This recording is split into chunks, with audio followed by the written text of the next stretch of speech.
সিলেটে বন্যা পরিস্থিতির কিছুটা উন্নতি হলেও মাত্র ৬ ঘন্টার টানা বৃষ্টিতে ফের তলিয়ে গেছে নগরী। রোববার রাত ১টা থেকে শুরু হওয়া টানা বর্ষণে নগরীর নিচু এলাকাগুলো পানিতে তলিয়ে গেছে। এতে চরম বিপাকে পড়েছে মানুষজন। বিশেষ করে নিচু এলাকার বাসিন্দারা চরম দুর্ভোগের মধ্যে পড়েছেন। অনেকের বাসা বাড়িতে হাঁটু থেকে কোমর সমান পানি উঠে গেছে।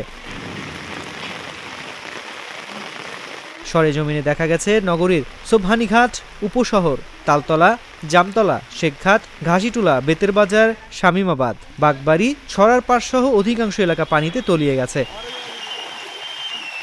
টানা বৃষ্টিপাতে উজানের ঢলে সুরমা নদীর পানি উপচে নগরীতে প্রবেশ করায় এ পরিস্থিতির সৃষ্টি হয়েছে।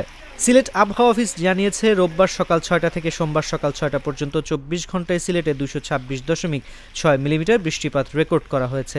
২৪ ঘন্টার মধ্যে রোববার রাত ১২টা পর্যন্ত বৃষ্টিপাত হওয়ার খবর পাওয়া যায়নি। রাত ১২টার পর থেকে শুরু হয় বৃষ্টিপাত। এদিকে মধ্যরাতে বাসাবাড়িতে পানি প্রবেশ করায় চরম বিপাকে পড়েন নগরীর বাসিন্দারা। অনেকেই নিরাপদ আশ্রয়ে গেলেও ঘরের আসবাবপত্র সহ জিনিস রক্ষা করতে পারেননি। এতে বেশ ক্ষতিগ্রস্ত হয়েছেন নগরবাসী। নগরীর শামীমাবাদ এলাকার বাসিন্দা জাহিদুল হক বলেন, মধ্যরাতে বাসার মধ্যে পানি ঢুকে পড়ে, এতে ঘরের সকল আসবাবপত্র ডুবে যায়। খাটের উপর বসে সারা রাত কাটাতে হয়েছে। নগরীর বাগবাড়ি এলাকার বাসিন্দা আবু সাদাত মাহি বলেন, বর্ষা মৌসুম এলেই বিপদ মাথার উপর চেপে বসে। রাত ১২টা পর্যন্ত সবকিছু স্বাভাবিক ছিল। এরপর বৃষ্টি শুরু হলে পরিস্থিতি খারাপ হতে থাকে। রাত ৩টার সময় বাসায় কোমর সমান পানি ঢুকে যায়।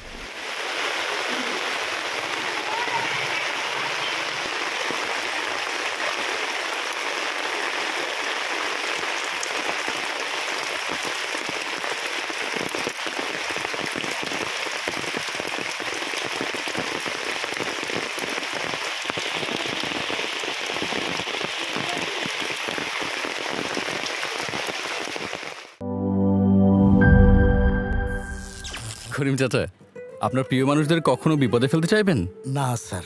তাহলে আমাদের বিপদে রাখা কি ঠিক হচ্ছে? এজন্যই বিজলি কেবলস সবচেয়ে ভালো ও নিরাপদ। ফ্লেম রিটার্ডেন্ট পিভিসি দিয়ে তৈরি বিজলি কেবলস, নিরাপদ আজীবন।